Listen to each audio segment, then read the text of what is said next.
misalnya motoriknya, kinestetik, ya. Kemudian ada sosial, emosional, dan ada seni dan seterusnya itu diamati karena dari situlah akan melahirkan konsep dan teori tentang pendidikan. Sehingga kalau kebutuhan tiap anak itu kan berbeda, sehingga kan melahirkan konsep dan teori pendidikan yang berbeda juga. Nah, apa yang dilakukan oleh Montessori di Roma kemudian dikembangkan oleh karena dia banyak diundang di berbagai tempat seperti John Dewey di Amerika, kemudian ke India oleh Gandhi dan juga Rabindranath Tagore di Santiniketan, ya. Saya berkunjung ke pusatnya Santiniketan yang didirikan oleh Rabindranath Tagore. Salah satu muridnya adalah Amartya Sen, ya, sejarah Harvard yang mendapatkan hadiah Nobel. Itu dan di Indonesia teman sejawat Tagore adalah Ki Hajar Dewantoro, mendirikan sekolah yang mirip sama Taman Siswa.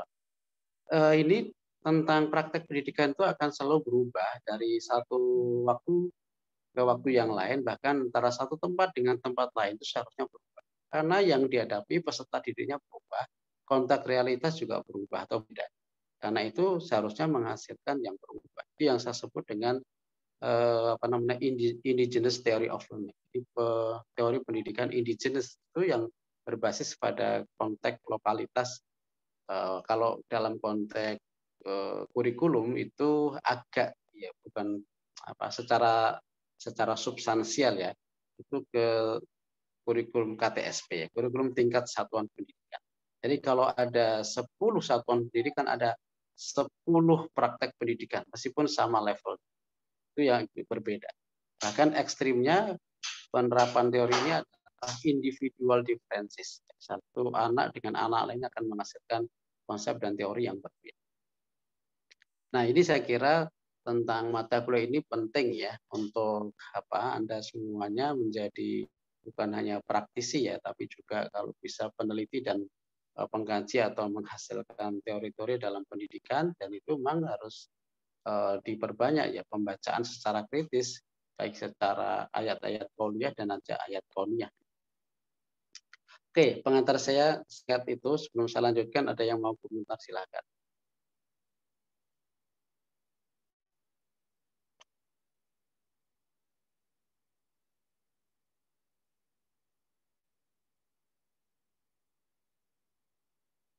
Ada? Oke, kalau tidak ada, saya Pak. Mas Abdurrahman ada? Iya Pak, izin Pak. Oke. Baik. Bismillahirrahmanirrahim. Tadi Bapak pernah memaparkan, menyinggung terkait moderasi madrasah, ya, atau moderasi pesantren saya khususnya.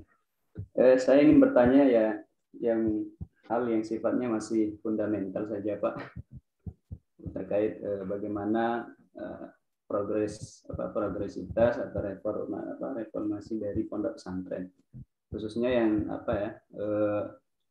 landasan ini berasal dari, ya, pengalaman pribadi di Lombok begitu Pak. Baik, yang saya ingin tanyakan adalah tadi Bapak sempat menyinggung bahwa dinamika perubahan itu dalam dunia pendidikan itu suatu hal yang niscaya, gitu. Sehingga yang menjadi problematika sesungguhnya adalah bukan pendidikannya, tetapi ilmuwan yang concern dalam pendidikan tersebut. Jadi yang saya ingin tanyakan adalah ini yang potensi masalah yang membatasi kemajuan pesantren itu sebenarnya apa Pak? Karena ya sering disinggung itu hanya masalah terkait masalah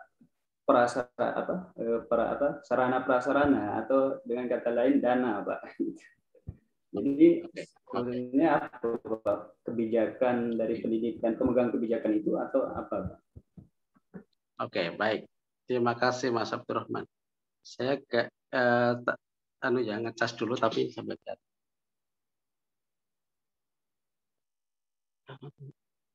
Charger. Di sini.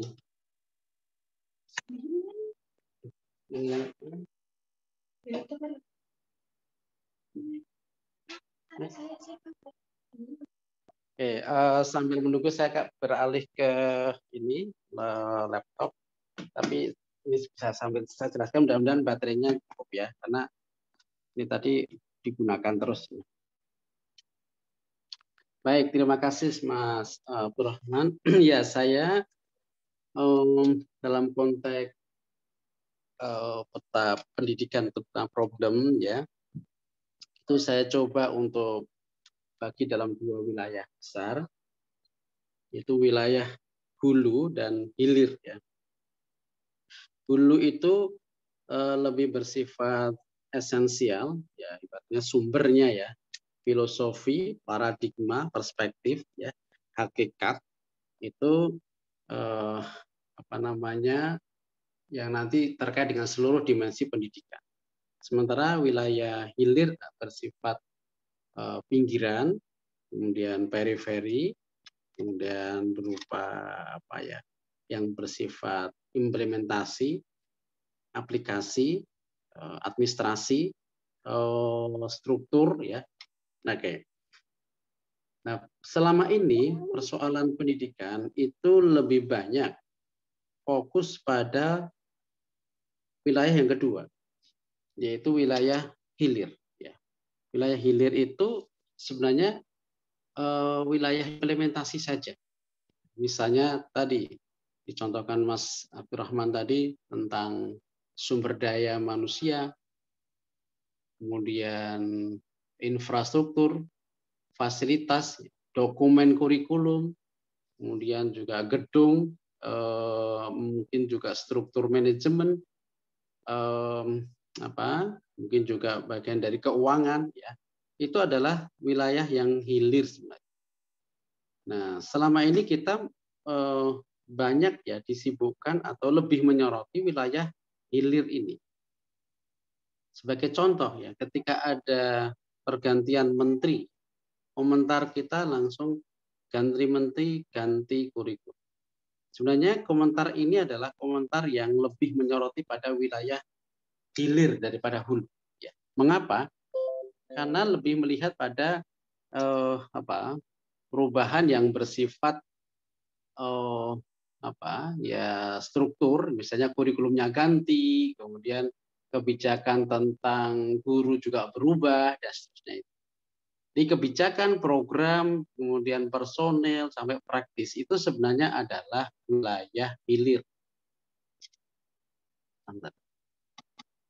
Nah, kalau bicara tentang wilayah hulu atau sumbernya, pertanyaan ini tidak perlu muncul ya. Kenapa? Ini contoh dalam konteks kurikulum. Pergantian kurikulum dengan nunggu menteri, misalnya 5 tahun itu terlalu lama. Kenapa? Karena kurikulum itu harus berubah setiap hari. Itu kalau menggunakan pada wilayah hulunya. Kenapa harus berubah? Harus setiap hari ganti? Karena peserta didiknya itu berubah terus. Meskipun orangnya sama. Ya. Orangnya sama, beda waktu, itu kebutuhan tentang pengalaman dan pengetahuan itu berubah. Sehingga dalam konteks ini harus diimbangi dengan perubahan apa yang harus diberikan. Ya. Sehingga ya kalau misalnya ini terlalu ekstrim ya, yang saya contohkan itu karena sudah dipraktekkan di sekolah tumbuh ya. Sekolah tumbuh itu filosofinya lebih kepada hulu. Mungkin Anda ada yang pernah lihat sekolah tumbuh di Jogja, itu filosofinya begitu. Atau sekolah milik Romo Mangun Yamunan, atau sekolah Salam Sanggar Anak Alam. Dan ini banyak sekolah yang menjadi riset S2, S3 ya. Ini sekolah-sekolah yang memang paradigmanya atau lebih fokus pada wilayah hulu ya. Lembaga saya bekerja sama dengan lembaga-lembaga seperti ini ya. Rutin tiap 2 minggu kita diskusi ya. Dalam yang kita sebut ngopi ya. Ngopi itu ngobrolin pendidikan interreligius dan Indonesia dari Yogyakarta. Itu dengan beberapa lembaga yang memang punya concern di bidang ini. Nah, kalau kita bicara tentang pesantren dan tadi dikaitkan dengan perubahan yang cenderung menekankan pada dimensi yang misalnya struktur, kemudian fasilitas, maka lebih melihat pesantren pada wilayah hilirnya, bukan pada wilayah hulunya. Ya. Kalau wilayah hulu, maka pesantren itu kan sebenarnya subculture, subkultur. Dia hadir untuk memecahkan problem realitas. Kalau realitas di sekitar berbeda dengan pesantren di tempat lain, maka tawaran dari pesantren itu akan berbeda. Konstruksi misalnya kurikulum yang ditawarkan, profil alumninya dan seterusnya itu pasti berbeda. Jadi karakter pesantren awal begitu, ya. Sehingga tidak ada pesantren yang sama, yang uniform itu enggak ada. Karena memang pesantren hadir untuk memecahkan problem realitas. Sehingga bentuk pesantren itu berbeda-beda. Saya lihat misalnya di Termas, di Gontor, di di awal-awal ya, periode awal ya. Belakangan itu sudah mengikuti model schooling. Schooling itu lebih melihat pada hal yang bersifat formal. Sehingga ruh dari pesantren ada beberapa yang menurut saya itu hilang. Tradisi yang sebenarnya wilayahnya hulu, ada filosofinya, seperti konsep ijazah, konsep thalabul ilmi, mencari ilmu, itu sudah tereduksi menjadi batasan waktu, ya, yang dulu tidak seperti itu. Seperti di Baghdad ya, learning society ya, masyarakat belajar kalau membaca buku Tarikh Baghdad dari Khatib al-Baghdadi yang 17 jilid itu, maka akan menemukan betapa learning circle, lingkaran keilmuan itu ditawarkan di mana-mana. Learning society, masyarakat itu belajar semuanya.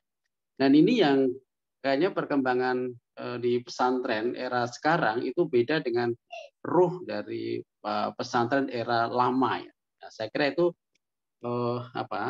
tradisi keilmuannya agak berbeda, sehingga ini kok kemudian tradisi yang sebenarnya bagus itu mulai berkurang, mulai ditinggalkan, atau paling tidak mulai tidak dikenali lagi. Akhirnya yang dikenal adalah pesantren yang agak mengikuti pola schooling secara formal. Nah, saya kira di antara problemnya itu ya yang yang terjadi. Sehingga kalau bagaimana bisa mengembangkan pesantren lebih jauh lagi, lebih bagus lagi, ya sebenarnya ke wilayah hulu itu yang harus dikembalikan, bukan wilayah hilir. Itu Mas.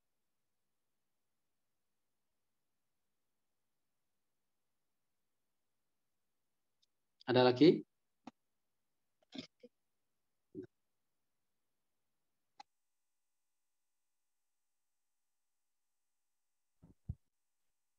Berarti kalau masalah masalah berkaitan dengan tunjangan guru Pak dan sebagainya itu masuk ke hilir Pak ya? Ya, itu wilayah hilir itu. Karena kalau wilayah hulu itu spiritnya justru di karakter itu sendiri ya.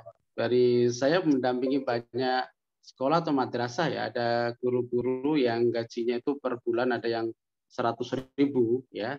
Per bulan loh Mas, 100.000. Saya ke wilayah Jepara ya. Jepara itu waktu saya melatih 600 kepala madrasah se-Jawa Tengah, itu saya dampingi, saya kemudian monitoring karena saya diminta oleh Kementerian Agama Jawa Tengah, itu ada guru yang bahkan waktu itu satu bulannya itu 50.000. 50.000 itu dapat apa itu? Kalau bicara gaji gitu ya. Tapi karena keikhlasan itulah maka Allah mencukupkan kebutuhannya dari tempat lain. Ini yang disebut dengan keberkahan.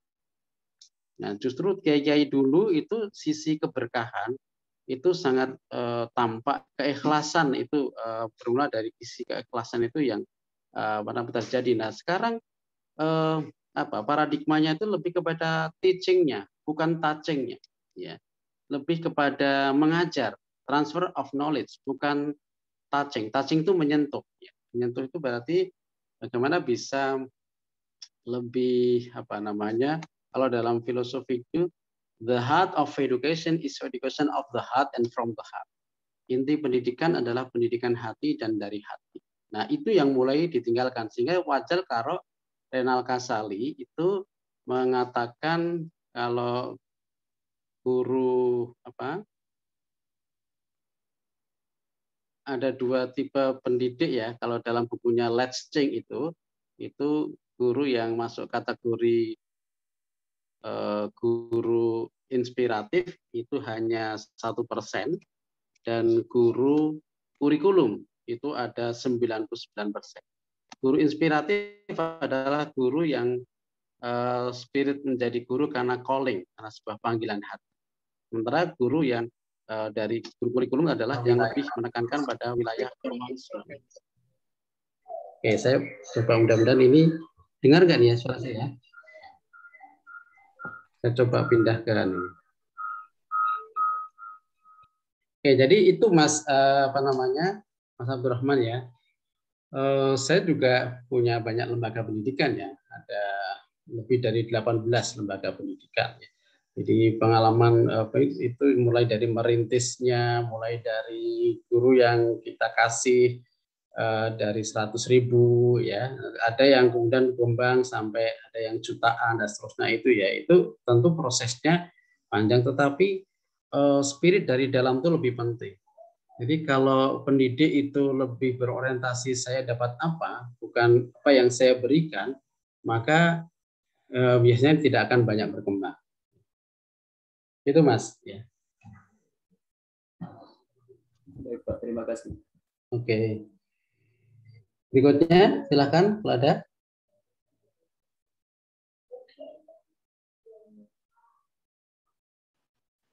Saya Pak.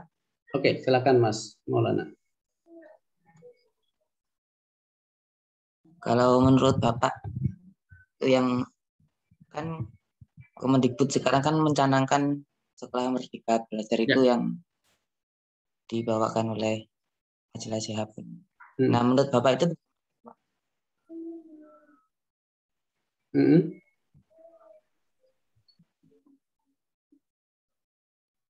menurut pandangan Bapak dengan model bahwa semua murid adalah semua guru seperti itu. Ya. Oke. Baik, saya sudah membuat tulisan khusus teman-teman ya, Merdeka Belajar dan Critical Pedagogy. Nanti bisa saya share ya, ada sekitar 20 halaman. Itu bahwa Merdeka Belajar itu sebuah itu sebenarnya mengembalikan pada filosofi, pada wilayah hulu sebenarnya ya, filosofinya. Cuman di prakteknya, praktisi pendidikan itu lebih melihat pada program. Kalau program berarti wilayahnya udah hilir, bukan lagi hulu ya. Tidak menangkap pada substansinya. Substansinya apa sih Merdeka Belajar itu? Substansinya adalah setiap orang itu hebat di bidangnya masing-masing. Seperti yang tadi di awal saya sampaikan. Setiap orang adalah juara. Setiap orang itu hebat, unik, ya, punya distingsi, punya core values, dan bahkan dia akan sangat berperan di bidangnya masing-masing. Tidak boleh ada penyeragaman. Ya, kalau membaca buku Learning Revolution ya, oleh Gordon Dryden dan Janet Foss itu menjadi mitos ketika kita punya pandangan dalam pendidikan itu one size fits for all, satu ukuran tepat untuk semuanya. Itu nggak boleh terjadi karena itu adalah gaya pabrik. Jadi setiap orang itu hebat di bidangnya masing-masing. Kalau sekarang ada 20 orang misalnya, ada 20 orang hebat, 20 keunikan. Nah, ini sebenarnya prinsip atau filosofi dari Merdeka Belajar seperti itu, ya. Cuman di lapangan lebih dipahami sebagai program, bukan menangkap filosofi, bukan pada hakikatnya. Nah, nanti bisa dibaca tulisan saya Merdeka Belajar dalam konteks critical pedagogy. Saya menyampaikan banyak pandangan dari Paulo Freire dan seterusnya dan para pedagog seperti Alfred Reimer, Neil Postman dan seterusnya itu. Nah, ini yang menjadikan pendidikan itu cenderung kepada lebih berorientasi formalisme, dan itu terjadi di banyak tempat ya. Sehingga ruh dari pendidikan juga akhirnya belum didapatkan. Spirit ini harus ditangkap dulu sehingga nanti akan muncul berbagai terobosan.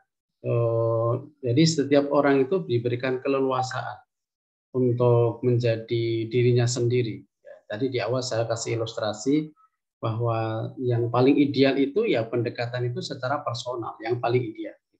Karena apa? Karena setiap orang itu mempunyai kebutuhan, punya potensi yang berbeda, sehingga diharapkan perlu ada pendampingan, perlu ada optimalisasi yang unik sesuai dengan karakter masing-masing orang. Itu Mas Elias, atau ada direspon lagi, silakan.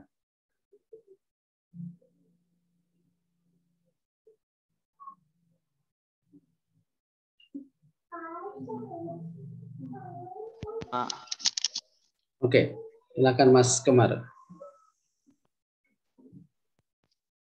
Baik, Bismillahirrahmanirrahim. Assalamualaikum warahmatullahi wabarakatuh. Waalaikumsalam warahmatullahi wabarakatuh. Yang saya ingin tanyakan di sini adalah tadi Bapak mengatakan, yaitu di dalam penjelasannya itu adalah inti pendidikan itu adalah yaitu dengan hati dan dari hati. Ya. Nah, dan kebanyakan para guru, terutama di swasta Pak, ya. Kebanyakan para guru adalah ketika yaitu mengajar, dalam artian gajinya itu bisa yaitu 100.000 gitu, atau bahkan 200.000. Itu karena sedikit gajinya itu adalah menyebabkan lebih baik tidak mengajar, lebih baik yaitu bertani daripada mengajar. Kenapa? Karena lebih banyak hasil kita bertani daripada ngajar. Gitu. Kemudian yang kedua adalah apa yang menyebabkan keterbelakangan yaitu suatu madrasah atau pondok pesantren sehingga tidak berkembang, Pak. Terima kasih. Oke, ya. Ya, pertama tentang motivasi orang menjadi guru ya.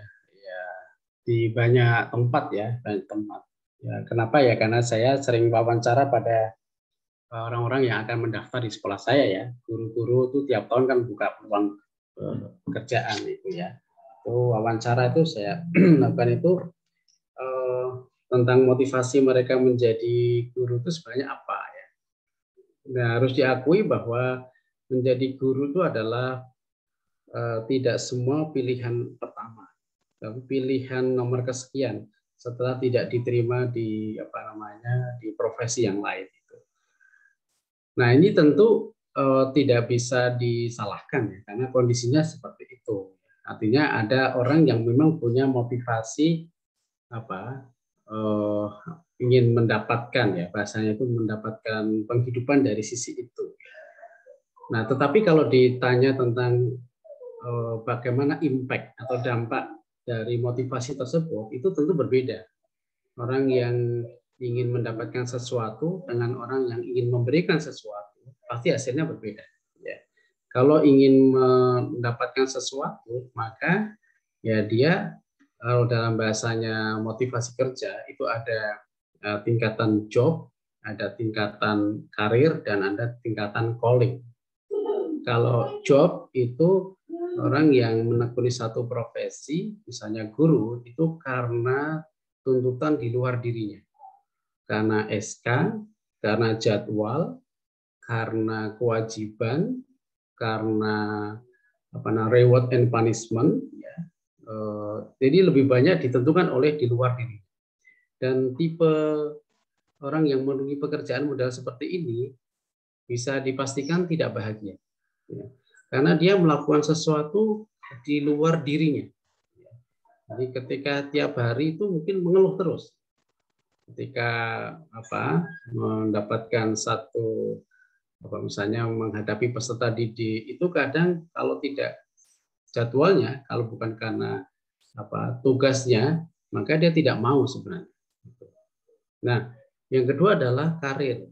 Tipe karir itu orang yang melakukan sesuatu pekerjaan, menekuni, sudah ada motivasi dari dalam, cuman dia akan mendapatkan target-target tertentu. Biasanya target itu bersifat material, bersifat lampiran, penghargaan, kemudian nilai, angka kredit, ya, kemudian jabatan, kemudian apalagi jaringan, mungkin gaji, ya.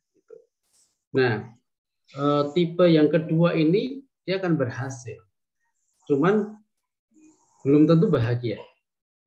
Nah, yang tipe yang ketiga itu adalah tipe calling. Orang yang menekuni pekerjaan karena memang dia ingin di situ, karena dia memang ingin memberi yang terbaik di situ. Ya. bukan karena ingin mendapatkan sesuatu yang bersifat material, apalagi terpaksa. Jadi sebuah panggilan hati. Nah ini biasanya para kiai besar itu adalah melakukan sesuatu karena panggilan hati, ingin memberikan yang terbaik. Para pelopor perubahan itu di sini. Ya. Kadang dia tidak mendapatkan apapun, materi, gaji, atau mungkin penghargaan, dia nggak dapat. Karena yang dia cari bukan itu. Bagaimana dia bisa memberikan yang terbaik. Nah, orang yang ketiga ini, calling ini orangnya pasti bahagia. Karena dia engagement. Salah satu ciri orang yang bahagia adalah menurut psikologi positif itu adalah engagement. Ya, terlibat dalam aktivitas itu lahir dan batin. Love what you do and do what you love. Mencintai yang dilakukan dan melakukan yang dicintai. Sehingga dia melakukan dengan self engage itu, sehingga dia akan merasakan bagaimana dia menikmati pekerjaan itu dan dia bahagia. Nah, kalau dalam bahasanya agama ini adalah tipe orang yang ikhlas, dan orang yang ikhlas itu sudah dijamin oleh Allah. Bukan dari tempat itu boleh jadi Allah akan memberikan jaminan dari cukupan kebahagiaan dari tempat yang mungkin tidak terduga, layak tasib di situ. Karena Allah juga memberikan janji, wa man qudira alaihi rizquhu falyunfiq mimma ataahu. Barang siapa yang ingin keluar dari berbagai persoalan karena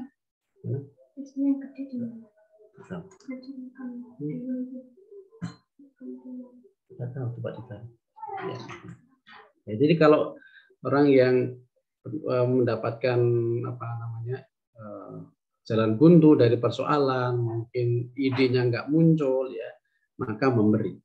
Nah, orientasi memberi itu adalah tadi ciri orang yang calling tadi. Maka dia akan banyak diberi. Berbagai kesulitan, berbagai masalah itu akan selalu ada jalan keluarnya. Dan jalan keluar itu layak tasib. Di luar logika manusia, di luar dugaan. Nah, ini yang tadi yang saya sebutkan.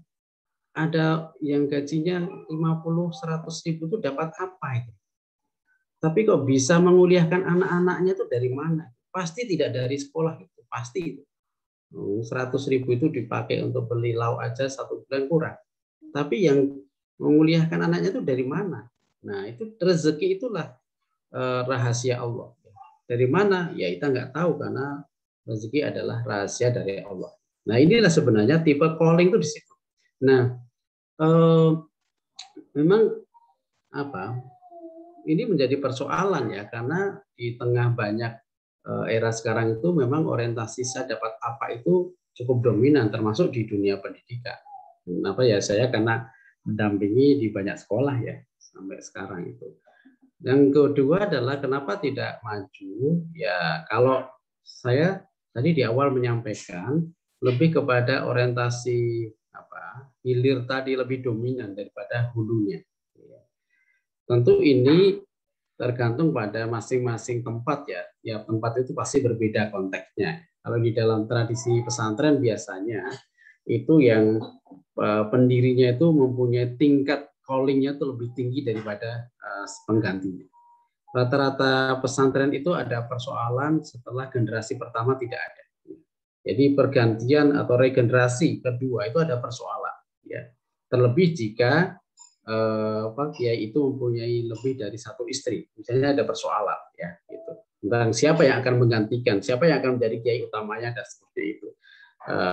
Nanti akan bisa misalnya mendirikan 2 tempat, akhirnya atau seperti apa itu nanti akhirnya muncul diskusi atau kompromi cara menyelesaikan masalah nanti tergantung pada masing-masing konteks. Tapi itu yang terjadi pada generasi kedua dan seterusnya itu ada persoalan. Nah ini tentu menjadi semacam reminder ya, bagaimana kita bisa belajar dari pendahulu yang sebelumnya nggak ada jadi ada. Merintis itu perlu perjuangan yang luar biasa. Merintis itu pasti mengeluarkan banyak sekali energi, tetapi biasanya yang merintis itu dengan lebih banyak memberi, ya, lebih banyak mengeluarkan keringat dan juga semua energi akan dikeluarkan untuk mewujudkan cita-cita yang memang dia sudah buat itu. Saya kira generasi pertama itu wilayah hulunya masih dipegang sangat kuat. Tapi udah wilayah generasi berikutnya itu sudah biasanya ada pergeseran. Tidak lagi wilayah hulu, tapi wilayah hilir itu yang lebih dominan. Bukan berarti nggak ada yang hulu ya, tapi kadang sudah mulai banyak muncul berbicara tentang hal sifatnya teknis. Saya dapat apa? Ya siapa yang memimpin itu udah wilayah hilir lah, gitu. Itu Mas kemarin ya. Oke. Yang lain silakan. Saya Pak Oke, izin silakan bertanya. Pak Ilham ya. Tadi kan Bapak menyampaikan terkait konsep wilayah hulu dalam pendidikan. Nah, saya ingin bertanya, apakah konsep pendidikan dengan menggunakan wilayah hulu ini cocok untuk digunakan di dalam pendidikan Indonesia? Kan seperti yang Bapak sampaikan tadi, bahwa kalau yang wilayah hulu itu harusnya kurikulum ganti tiap hari, karena peserta didiknya juga ganti, mungkin per tiap semester. Tapi kan kalau kita lihat realita di lapangan itu banyak sekali sekolah-sekolah maupun peserta didik itu tidak mampu untuk mengikuti perkembangan. Misalkan kurikulum itu kan harus ganti sekali 5 tahun saja, tidak semua sekolah itu mampu kayak gitu. Kalau sekarang menggunakan kurikulum 2013 masih banyak yang menggunakan KTSP. Meskipun dalam kurikulum 2013 itu sudah menggunakan misalkan kayak pendekatan humanistik, psikologi, itu kan mengutamakan dengan perkembangan peserta didik, tapi kalau ditinjau berarti kan berbalik kayak berlawanan seperti itu Pak dengan yang wilayah konsep hulu ini kayak gitu. Terus yang kedua saya ingin bertanya terkait ini Pak, apa bedanya pendidikan humanistik sama yang psikologi yang seperti Bapak jelaskan tadi, kan sama-sama memperhatikan bagaimana keadaan peserta didik. Mungkin itu Pak. Oke, baik, terima kasih Mbak Nurham, Mbak Putri ya. Yang pertama tadi tentang kurikulum yang berubah dan juga bagaimana respon dari dunia pendidikan, terutama para praktisi di lapangan atau sekolah yang berbeda-beda ya. Dan juga apakah wilayah hulu dan hilir ini tepat? Ya, ini potret untuk mapping persoalan saja ya. Jadi tidak kalau mau diwujudkan secara operasional itu hulu itu apa toh? Bicara tentang konsep, bicara tentang filosofi, hakikat, perspektif ya, esensi, itu adalah wilayah hulu gitu ya. Nanti kalau dikaitkan hakikat guru itu apa sih? Nah, itu adalah hulu. Hakikat peserta didik itu apa sih? Itu hulu ya. Jadi pertanyaannya bukan profil pendidik itu sekarang misalnya apa saja yang perlu dilakukan, itu teknis. Tapi yang lebih penting hakikat guru itu apa, itu lebih penting tuh ya. Kemudian peserta didik itu punya tugas apa, atribut apa, itu ya, itu kadang kita lebih melihat pada sisi hilirnya, bukan pada ruh atau hakikat manusia, the nature of human being itu apa sebenarnya, itu wilayah hulu. Misalnya pertanyaan tentang kurikulum itu bicara tentang dokumen, mata kuliah, mata pelajaran, silabus, RPS, RPP, itu adalah hilir. Yang lebih penting adalah apa sih hakikat kurikulum, itu yang lebih penting ya. Termasuk penilaian, itu bukan instrumen penilaian multiple choice, kemudian ini ada IC, itu hilir ya. Yang lebih penting adalah apa sih hakikat atau ruh dari evaluasi, itu yang lebih penting. Nah, kalau kita lebih menekankan pada wilayah hulu, maka insya Allah solusi itu akan lebih menyeluruh, solusi itu akan lebih mendasar. Nah, tadi dicontohkan dalam konteks kurikulum. Perubahan kurikulum itu ada filosofinya. Artinya di konteks hulunya sebenarnya ada filosofinya. Itu yang disebut dengan naskah akademik. Biasanya didahului dengan naskah akademik. Saya terlibat dalam beberapa kurikulum di misalnya KTSP, kemudian KPK, saya terlibat di dalam penyusun tingkat nasional. Tetapi ketika di level di bawah itu lebih banyak melihat pada produknya, bukan pada wilayah ini mengapa perlu berubah, mengapa ini. Jadi memang tergantung pada sosialisasi juga tergantung siapa yang menyampaikan, kemudian juga di konteks lapangan juga kadang harus dibatasi oleh waktu karena ada banyaknya sumber daya yang harus diberikan, sementara waktunya sangat terbatas sehingga harus memilih satu sekolah diwakili oleh satu orang datang kadang nggak paham, itu berdampak kayak efek domino, multiplier effect ya. Nah itu yang menjadikan sebuah perubahan kurikulum itu kan perubahan struktur kurikulum, tapi tidak diimbangi dengan perubahan kultur berpikir. Nah ini yang menjadi persoalan. Ya. Perubahan mindset itu jauh lebih penting. Perubahan mindset dari praktisi, terutama kepala sekolah, kepala madrasah, dan juga guru itu menjadi poin utamanya dalam perubahan kurikulum. Jadi kurikulum yang akan diubah itu biasanya sudah dimulai dengan assessment. Ini ada misalnya, ini kalau kita coba ya dalam siklus teori itu kan kalau menggunakan The Structure of Scientific Revolutions dari Thomas Kuhn ya, itu kan ilmu itu diberikan atau dibuat untuk mengatasi problem realitas yang selalu berubah, yang baru. Kenapa? Karena ilmu lama itu sudah tidak bisa digunakan, alias sudah mengalami krisis. Sehingga perlu ilmu baru, perspektif baru. Nah, ketika kita sudah melahirkan ilmu yang baru, tentu sebelum melahirkan ilmu baru, ada analisis ya, ada sebenarnya refleksi yang mendalam tentang kekurangannya di mana, tidak bekerja ilmunya ini di mana. Itu ada. Sehingga pada akhirnya melahirkan ilmu yang revolusioner. Nah, ilmu yang dan baru ditemukan ini yang bersifat revolusioner atau revolutionary sciences ini pada perkembangan berikutnya itu menjadi normal sciences. Jadi ilmu yang biasa saja. Kenapa? Karena orang udah banyak tahu, kemudian mulai banyak diterapkan di banyak tempat ya itu.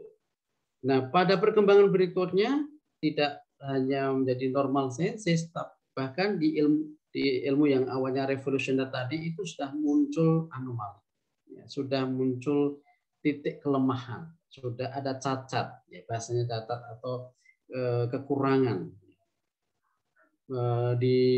Misalnya mayoritas bisa digunakan, tapi ada beberapa yang nggak bisa diterapkan. Nah, itu sudah mulai muncul anomali.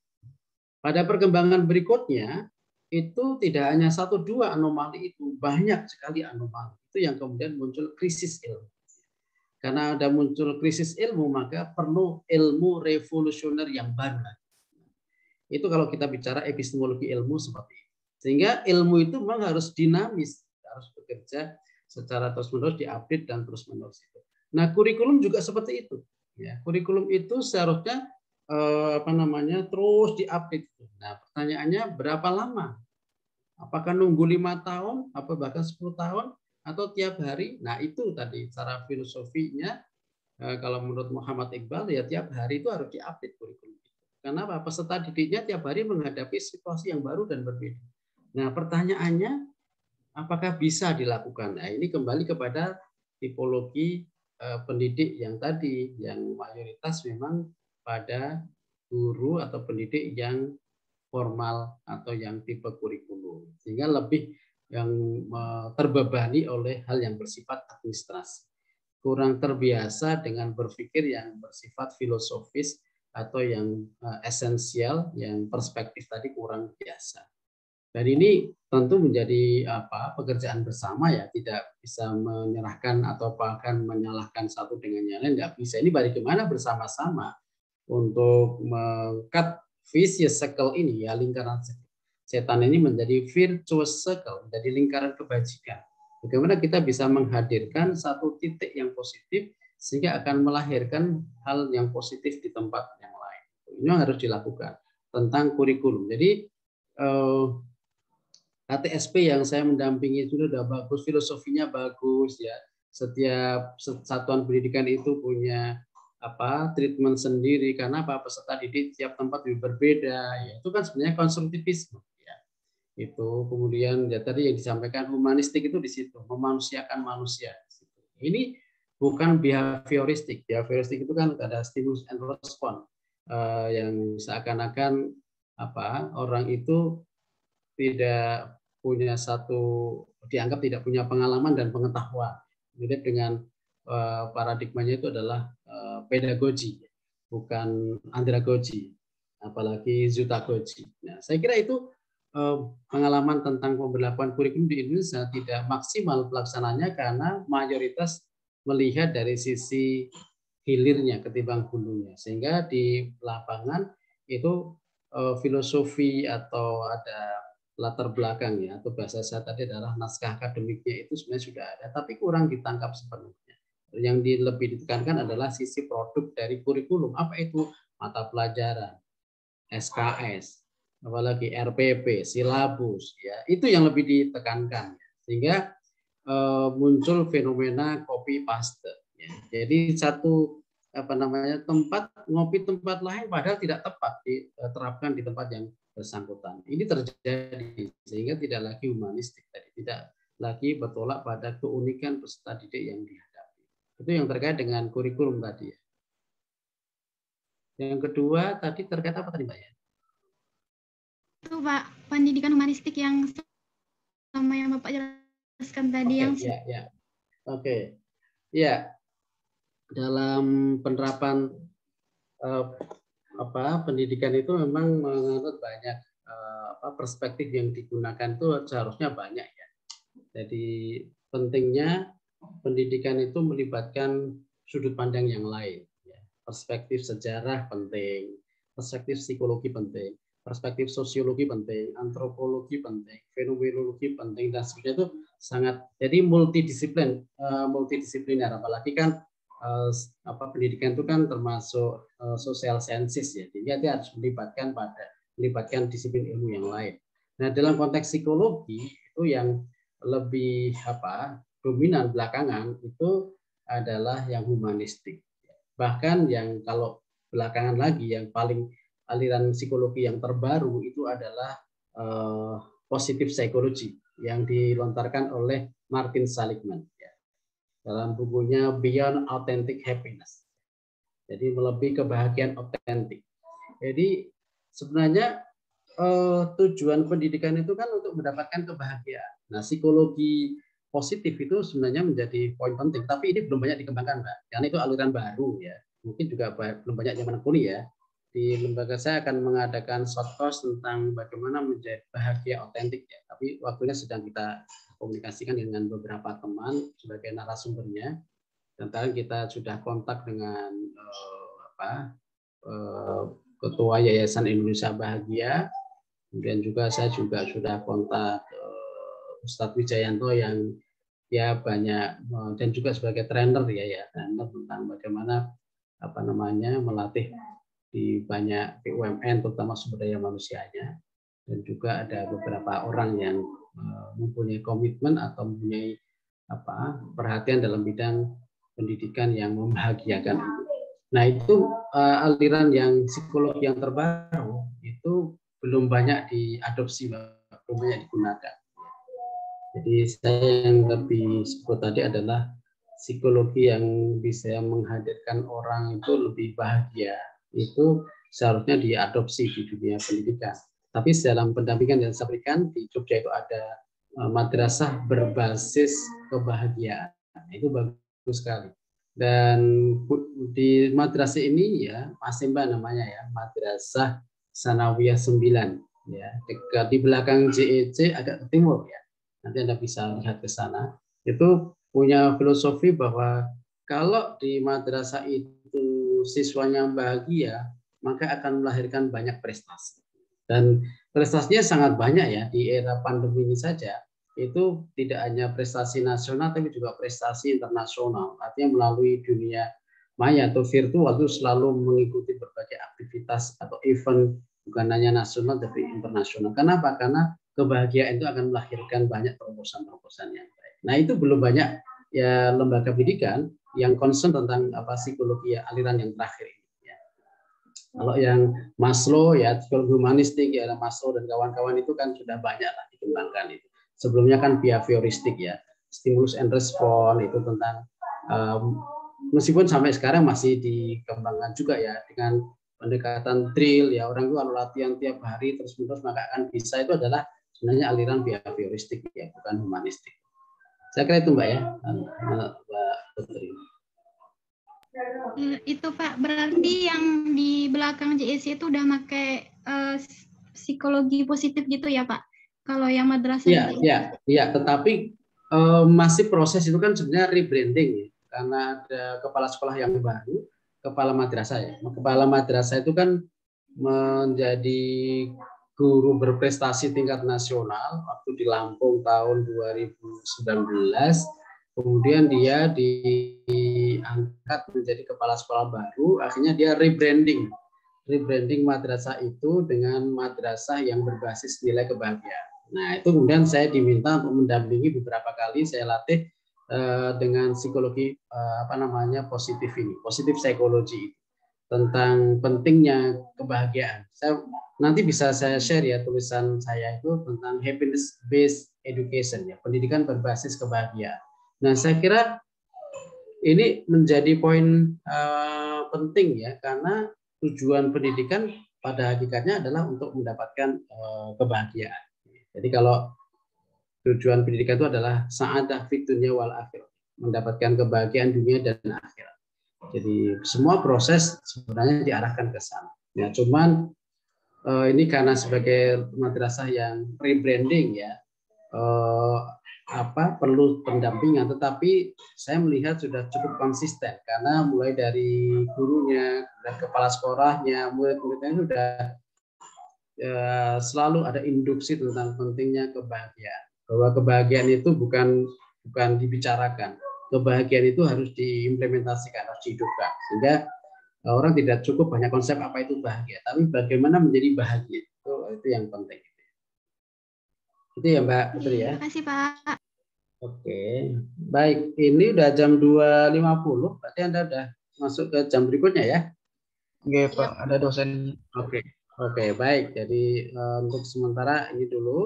Ini belum ke ini ya, kontra belajarnya nanti targetnya apa belum ya tadi ya. Jadi masih ke bagaimana teori itu seharusnya berkembang.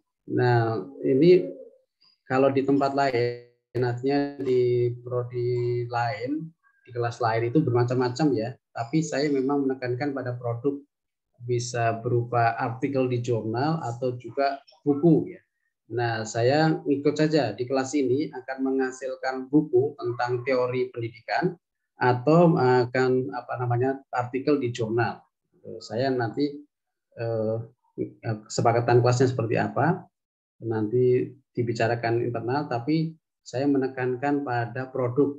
Kalau dalam perkuliahan dari 14 pertemuan biasanya saya akan berikan orientasi itu 6 pertemuan, kemudian yang 8 itu adalah proyeknya untuk menulis dan menulis sampai terbit gitu ya. Nah, ini kan kalau udah mulai udah di tengah jalan ya, sehingga ini baru pertemuan pertama, tapi tidak harus melalui sinkronus ya. Kadang saya memberikan materi nanti bisa dibaca seperti yang tadi saya share, silakan Anda baca, kemudian Anda berikan komentar ya. Jadi pokoknya baca aja semuanya tulisan saya yang tadi sudah saya share, kemudian Anda berikan komentar sebagai tanda Anda sudah membaca adalah memberikan komentar di semua bagian dari tulisan saya. Jadi untuk yang produk nanti bisa didiskusikan sendiri internal kelas, terus nanti saya diberitahu ya, atau gimana?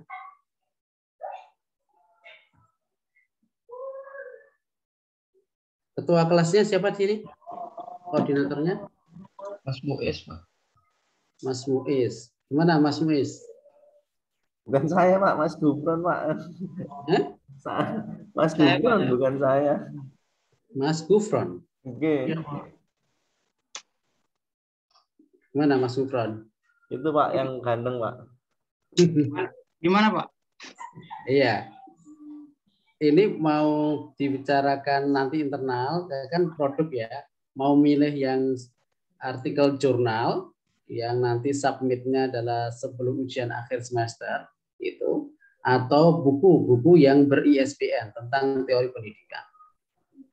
Jadi setiap orang nanti menulis satu bab ya. Ini book chapter ya. Nanti akan nanti antologi ya. Kajiannya bisa tokoh ya, bisa tokoh misalnya bisa satu tokoh atau bisa juga membandingkan ya 2 tokoh itu juga bisa. Itu dan lebih mudah. Kemudian apa rekonstruksi dari setiap mahasiswa ya, apa pelajaran penting yang bisa dikembangkan ke depan kalau belajar dari tokoh tersebut.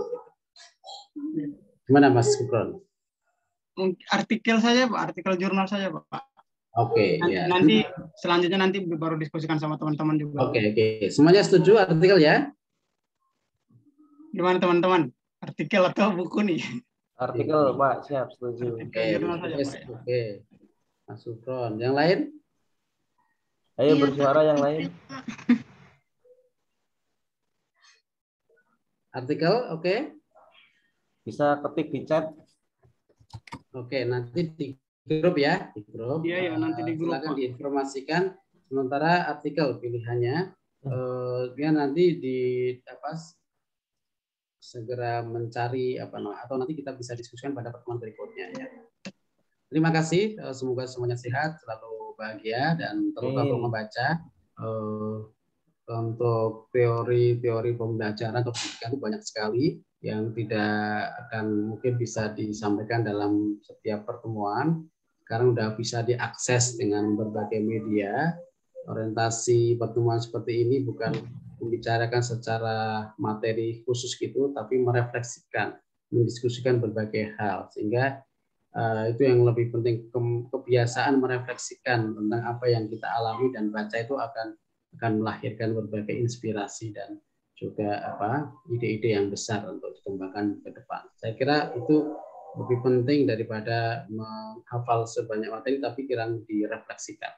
Prinsip saya lebih ke arah sana ya, sehingga pentingnya untuk literasi secara terus-menerus.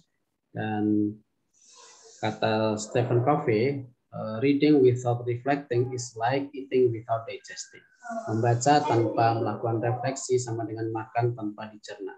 Membaca itu adalah membaca teks dan membaca konteks. Ya, semua pengalaman dan pengetahuan itu harus sering-sering direfleksikan sehingga menjadi sebuah ide, gagasan, inspirasi yang menggerakkan perubahan. Ya, tapi kalau nggak pernah direfleksikan itu sama dengan makan tanpa dicerna. Ya, kita makan cilok tanpa dicerna itu keluar masih cilok utuh. Ya, makan sate kelatak keluarnya masih sate kelatak utuh. Ya. Jadi nggak menjadi energi dalam tubuh kita. Oke, saya kira itu renungan dari Stephen Covey waktu saya memberikan pelatihan 5 hari di Kriya Dunamis di Franklin Foundation di Puncak ya, untuk para koordinator program dari AusAid se-Indonesia. Demikian, kurang lebih mohon maaf, kita tutup dengan baca tahmid bersama. Alhamdulillahirabbil alamin. Wassalamualaikum warahmatullahi wabarakatuh. Waalaikumsalam.